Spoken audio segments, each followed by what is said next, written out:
वंदे वाणी विनायकौ सर्वेभ्यो नमो नमः। संस्कृत कक्षायां भवतां सर्वेषां हार्दं स्वागतम। पढ़े भारत ऑनलाइन श्रृंखला के अंतर्गत आज हम एक नए विषय के साथ उपस्थित हैं। आज का विषय है विंशः पाठः संस्कृतस्य महत्वम्। आगच्छ विषयस्य आरंभं कुर्मः। संस्कृतस्य महत्वम् अर्थात संस्कृत का महत्व।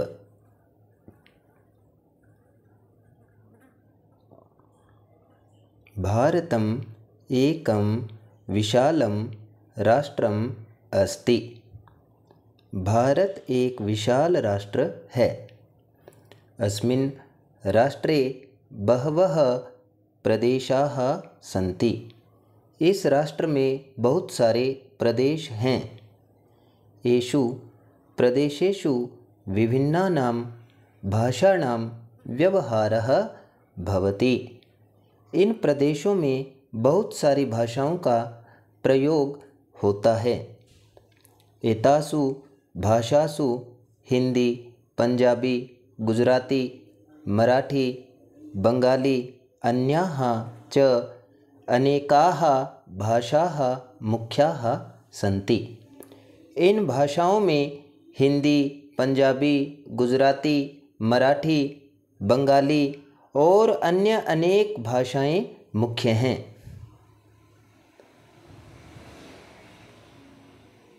संस्कृत भाषा प्रायः सर्वासां एतासां भाषाणां जननी अस्ति। संस्कृत भाषा प्रायः इन सभी भाषाओं की जननी है।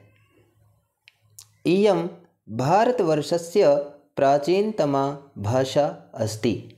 यह भारतवर्ष की सबसे प्राचीन भाषा है। न केवलं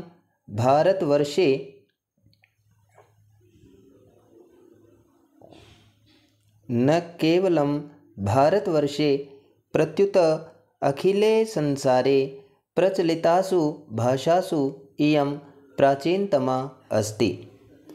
केवल भारतवर्ष में ही नहीं अपितु संपूर्ण संसार में प्रचलित भाषाओं में यह सबसे प्राचीन है। कहने का भाव यह है कि संस्कृत भाषा केवल भारतवर्ष की ही नहीं अपितु सारे संसार की बोली जाने वाली भाषाओं में सबसे पुरानी भाषा है। अब आप इस गद्यांश से संबंधित शब्दार्थों को देख लीजिए।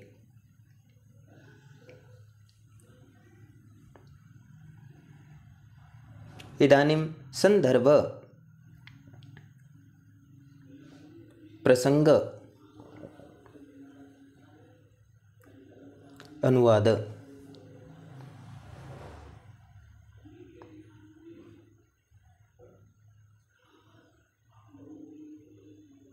द्वितीयः गद्यांशः। संस्कृत भाषा प्राचीने भारते लोकभाषा राजभाषा च आसीत। संस्कृत भाषा प्राचीन भारत में लोक भाषा और राजभाषा थी। अस्यां भाषायां भारतस्य प्राचीनतमं साहित्यं लिखितम् अस्ति। इस भाषा में भारत का प्राचीनतम साहित्य लिखा गया है। भारतस्य इदं प्राचीनतमं साहित्यं विश्व साहित्यस्य प्राचीनतमं रूपम् उपस्थापयति। भारत का यह प्राचीनतम साहित्य विश्व साहित्य के प्राचीनतम रूप को प्रस्तुत करता है। अस्य साहित्यस्य प्राचीनतमः ग्रंथः ऋग्वेदः अस्ति।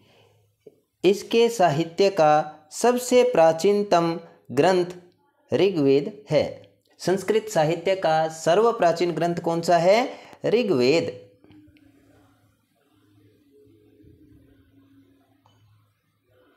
ऋग्वेदः, यजुर्वेदः, सामवेदः, अथर्ववेदः इति चत्वारः वेदाः। वेद कितने हैं? 4। ऋग्वेद, यजुर्वेद, सामवेद, अथर्ववेद ये 4 वेद हैं। अथ च एकादश उपनिषदः। च का अर्थ होता है और।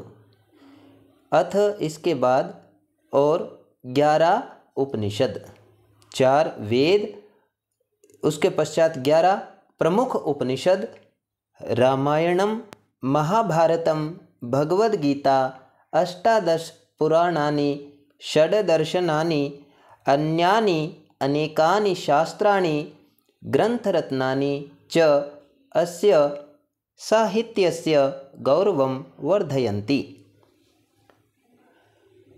4 वेद, 11 प्रमुख उपनिषद, रामायण, महाभारत, भगवद गीता, 18 पुराण, 6 दर्शन शास्त्र और अन्य अनेक शास्त्र ग्रंथ रत्न इसके साहित्य के गौरव को बढ़ाते हैं।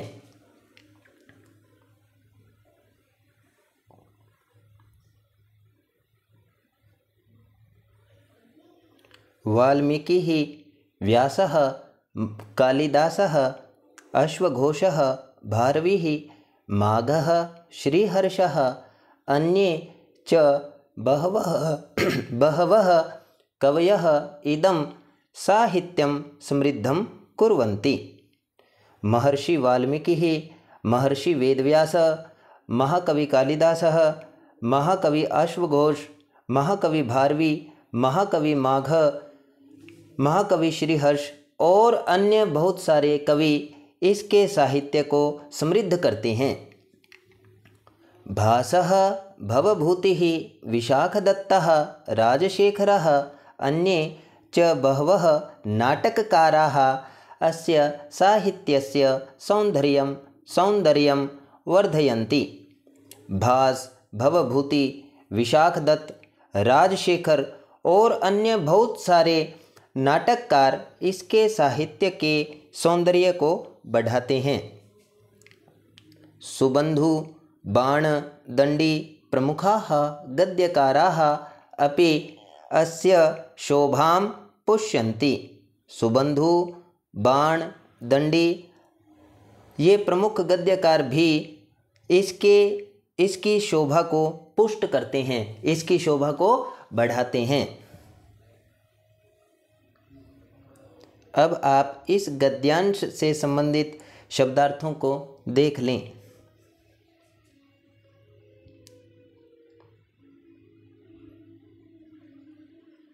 संदर्भ, अग्रे प्रसंग। अब इस गद्यांश का अनुवाद आप देख लीजिए।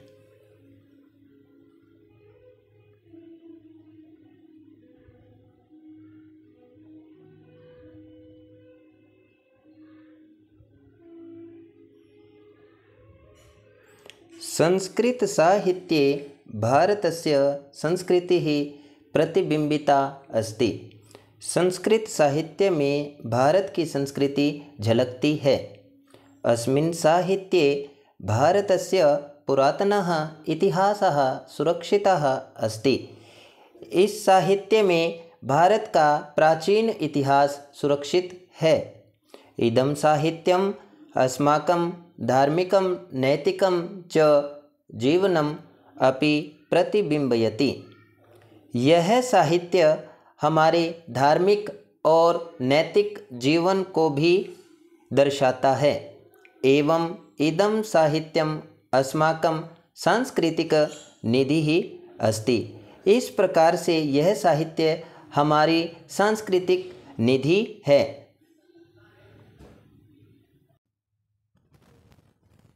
इदानीं शब्दार्थ। अब आप इस गद्यांश से संबंधित शब्दार्थों को देख लीजिए। शब्दार्थ के पश्चात संदर्भ। अब इस विषय से संबंधित प्रसंग, तत्पश्चात अनुवाद।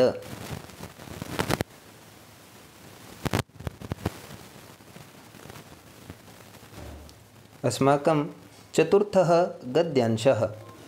इयं भाषा सरला सुबोधा च अस्ति।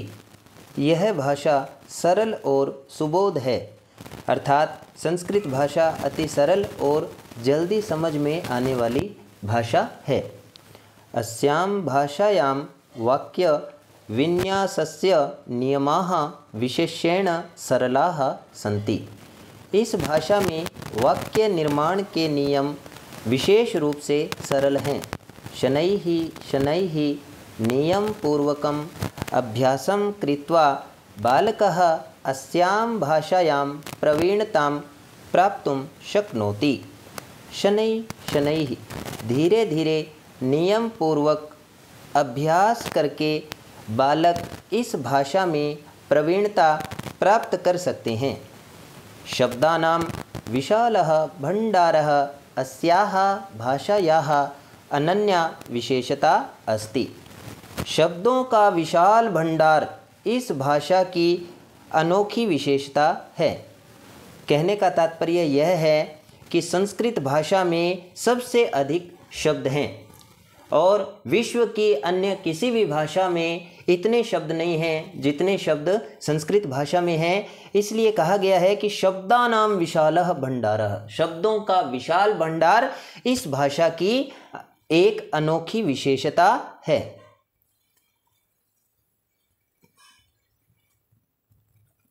अस्यां भाषायां शब्द निर्माणस्य अद्भुता शक्तिः अस्ति।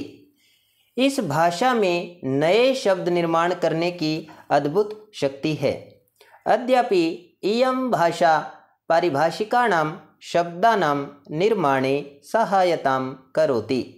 आज भी यह भाषा पारिभाषिक शब्दों के निर्माण में सहायता करती है। प्रादेशिकीनां भाषाणां विकासाय समृद्धये च अस्याः भाषायाः महतीं आवश्यकतां सर्वे अपि स्वीकुर्वन्ति।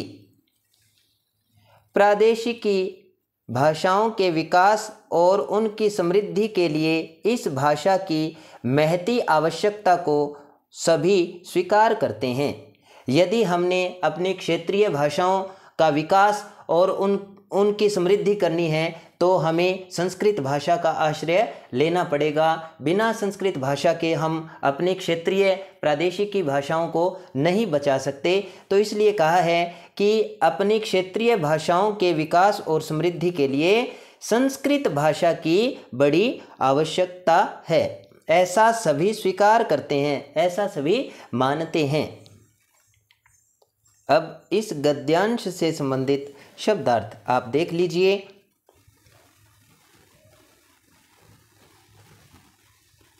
इदानीं संदर्भ तत्पश्चात प्रसंग, प्रसंग पश्चात अनुवाद। इदानीं अग्रिमः गद्यांशः। संस्कृत भाषा ललिता मधुरा च अस्ति। संस्कृत में च किसको कहते हैं? और को। और संस्कृत भाषा सुंदर और मधुर भाषा है। अतः एव कश्चित् कवि ही आह, इसलिए किसी कवि ने कहा है, भाषासु मधुरा मुख्या दिव्या गिरवाण भारती इति। भाषाओं में मधुर और मुख्य यदि कोई भाषा है तो वह अलौकिक देववाणी संस्कृत है। भाषाओं में मुख्यतः जो सबसे मधुर भाषा है वह कौन सी भाषा है? देववाणी संस्कृत। अस्याः भाषायाः माधुर्येण वैदेशिकाः अपि जनाः आकृष्टाः अभवन्। इस भाषा की मधुरता से विदेशी लोग भी आकृष्ट हुए हैं। ते अस्याः भाषायाः बहुविधं महत्त्वं ज्ञात्वा अस्याः सादरम् अध्ययनम् अकुर्वन्। उन्होंने इस भाषा के बहुविध महत्व को जानकर इसका आदर सहित अध्ययन किया।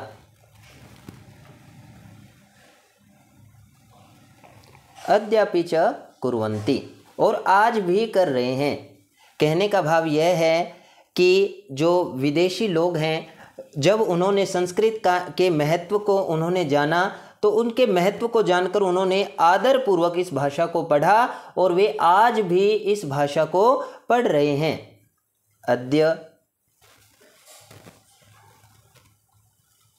अद्य संसारस्य प्रायः सर्वेषु प्रमुखेषु विश्वविद्यालयेषु संस्कृतभाषायाः अध्ययनस्य व्यवस्था अस्ति। आज संसार के प्राय सभी प्रमुख विश्वविद्यालयों में संस्कृत भाषा के अध्ययन की व्यवस्था है। इदानीम अब इस विषय से संबंधित शब्दार्थ आप देख लीजिए। शब्दार्थ के पश्चात संदर्भ, प्रसंग, इदानीम अनुवादः।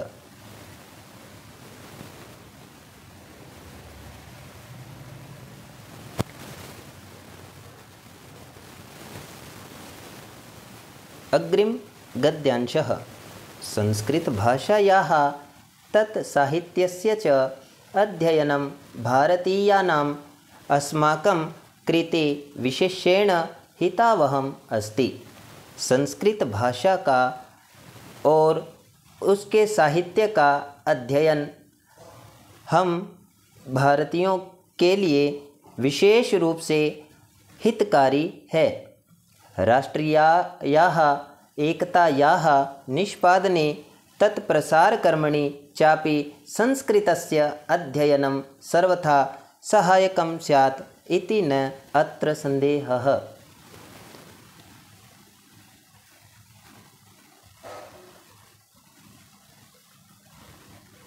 राष्ट्रीयायाः एकतायाः राष्ट्रीय एकता के निष्पादन में तत्प्रसार कर्मणि और उसका प्रसार करने में भी संस्कृत का अध्ययन सब प्रकार से सहायक है। हमें यहाँ किसी भी प्रकार का संदेह नहीं करना चाहिए। कहने का तात्पर्य यह है कि यदि हमने राष्ट्रीय एकता को स्थापित करना है और उसको बढ़ाना है तो हमें संस्कृत का अध्ययन हमारे लिए सब प्रकार से सहायक है। यहाँ किसी भी प्रकार का कोई संदेह नहीं करना चाहिए।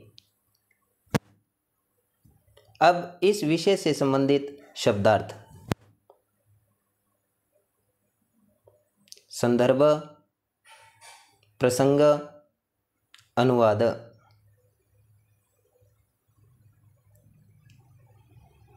इदानीम् आगच्छति अभ्यास के प्रश्नोत्तर। प्रथम प्रश्न अस्ति, हिंदी में उत्तर लिखो। संस्कृत के किन्हीं 4 कवियों अथवा नाटककारों के नाम लिखो।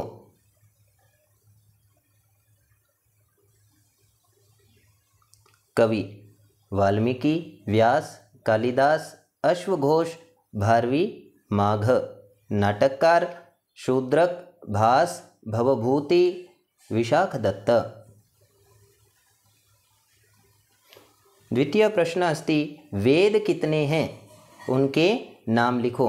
वेद कितने हैं? वेद 4 हैं। ऋग्वेद, यजुर्वेद, सामवेद और अथर्ववेद। अस्माकं द्वितीय प्रश्न अस्ति, कोष्ठक में दिए गए शब्दों में उचित विभक्ति लगाकर वाक्य बनाओ। संस्कृत भाषा सर्वासाम एतासाम भाषा जननी अस्ति।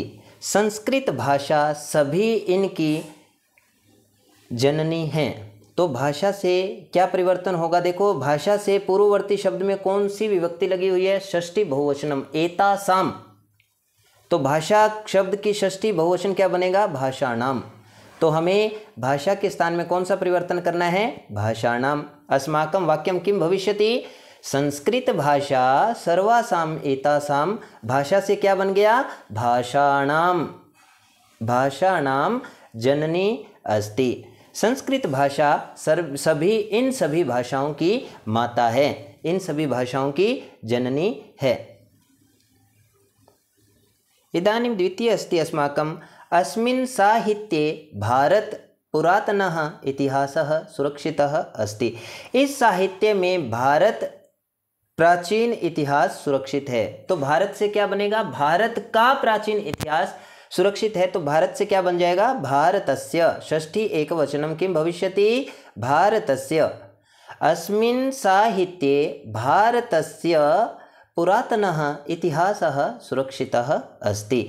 इस साहित्य में भारतस्य, भारत का पुरातन इतिहास सुरक्षित है।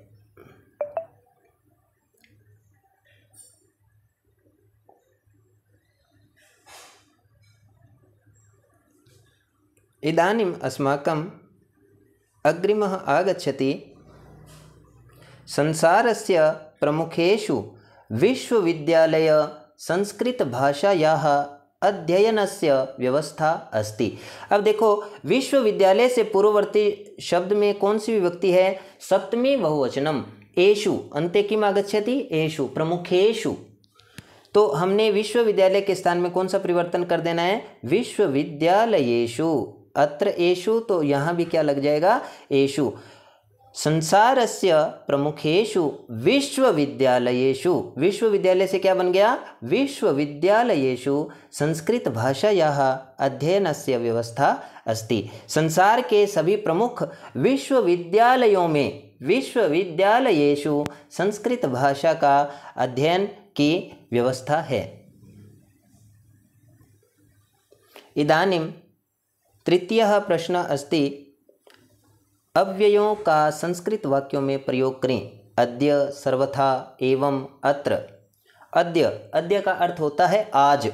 अद्य अहम विद्यालयं न गमिष्यामि। आज मैं विद्यालय नहीं जाऊंगा या जाऊंगी। आज मैं विद्यालय नहीं जाऊंगी। अगर लड़का इसका प्रयोग कर रहा है तो जाऊंगा। आज मैं विद्यालय नहीं जाऊंगा। सर्वथा, सर्वथा होता है सब प्रकार से। इदं कार्यं सर्वथा अनुचितम अस्ति। यह कार्य सब प्रकार से अनुचित है।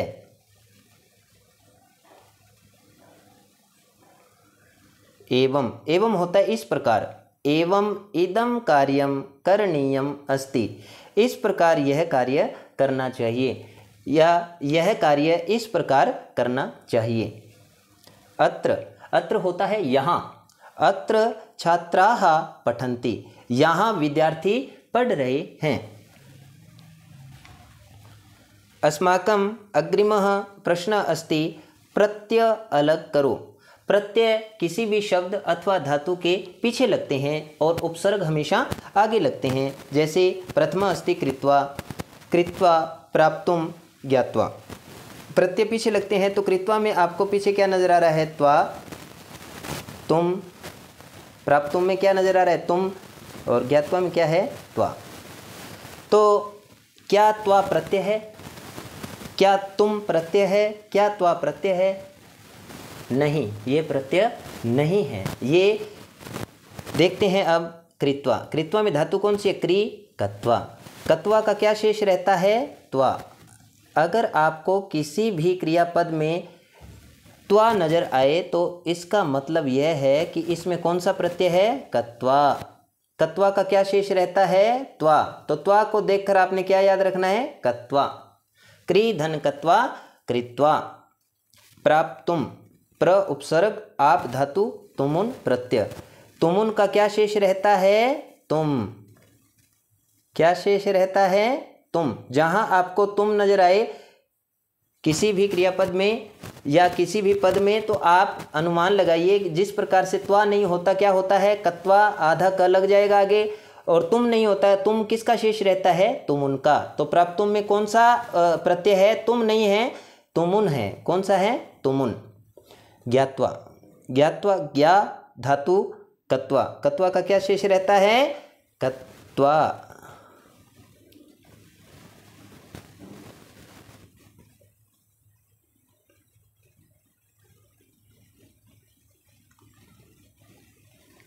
ज्ञा धन कत्वा। अब देखो त्वा का क्या शेष रहता, त्वा किसका शेष रहता है? कत्वा। कत्वा का क्या शेष रहता है? त्वा। और तुमुन का क्या शेष रहता है? तुम। तो आप अनुमान लगाकर भी यह कर सकते हैं। तो कृत्वा, क्री धन कत्वा, कत्वा का क्या शेष रहा? त्वा।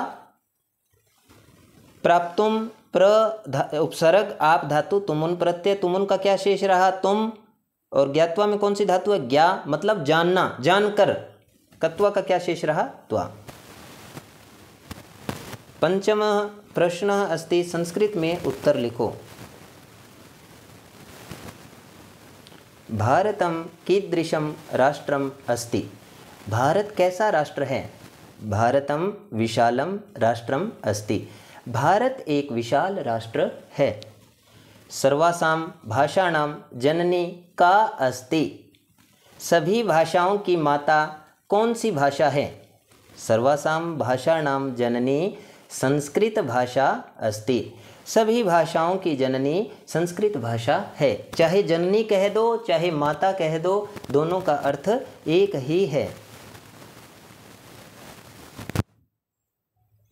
संस्कृत भाषा कीदृशी अस्ति?